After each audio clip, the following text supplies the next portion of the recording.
بحلول الألفية الثانية استطاعت المرأة شغل عدة مناصب لم تكن متاحة لها من قبل، إلى ظهور عدد من الدراسات التي أكدت على قدرة السيدات السريعة على التعلم والتطور وحتى شدة ملاحظتهن. أسباب كهذه وأكثر كانت سببا في اختيار محطة للبنزين تقع على كورنيش النيل بالقاهرة للفتيات لتعملن كمزودي وقود للسيارات. قلنا ليه ما نخليش البنت تخش زي ما هي موجوده عندنا في الهيد اوفيس، ليه ما تخشش برضه في السايتس عندنا وتنزل وتشتغل، لان احنا عارفين ان قدرات البنت بيبقى ليها دايما بصمتها في اي شغلانه وبتديها يعني حاجه بطابع خاص ليها هي. احنا اخترنا على اساس مواصفات معينه، ما كانش شرط منها ان هي تكون تعليمها عالي يعني، بس الفكره ان في مواصفات كانت موجوده في الناس اللي اخترناهم، زي مثلا ان هم يكونوا حابين الموضوع، ده كان اهم حاجه في الموضوع، مش جاي تشتغلوا خلاص، وان هم يكونوا في لباقه في كلامهم، وان هم يكونوا اتعاملوا مع عملاء قبل كده في شغلانتهم القديمه، وان يكون اهلهم موافقين وعارفين الموضوع، ونتاكد من ده عن طريق كونتاكت بيننا وبين الاهل.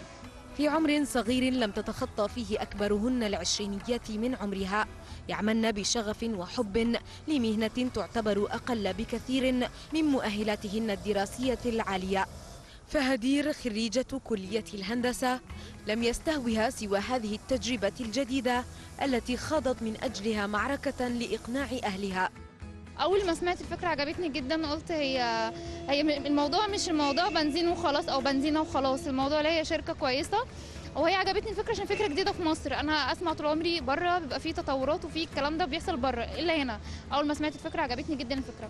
في الاول بابا اعترض، قال لي ازاي تقفي في مكان مفتوح في الشارع وشغلانه ولد، بس جه وشاف المكان وشاف الدنيا، ناس محترمه جدا ومفيش اي عقوبات خالص، راح وافق بالموضوع وانا حابه الموضوع اصلا.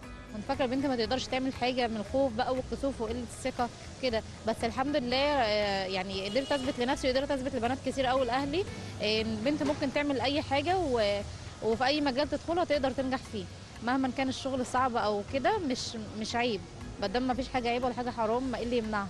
التجربة الأولى من نوعها في مصر فرضت على محطة الوقود عمل تدريبات للفتيات على نظام العمل الجديد عليهن. أحد أهمها تدريبات على التعامل مع الزبائن لتفادي المضايقات وتقديم خدمة جيدة. بنات لطاف وعارفين الشغلانة يعني زي الفل. أنا كنت مستنية دوري أصلا يبقى بنت. أنا شايف إن الفكرة كويسة جدا، وإن هم ليهم الحق هم كمان إن هم يبدوا وجودهم يعني. والله هي حاجة جميلة قوي إن البنت تشتغل في كل المجالات ديت، وبالذات في محطة البنزين بتبقى مريحة، تحسي الست ما بتبقى داخلة كده وتلاقي أنثى قدامها كده بتبقى حاسة إنها حاجة حلوة يعني. أنا أحب إن أشوف دوت يكون متطبق في كل محطات البنزين.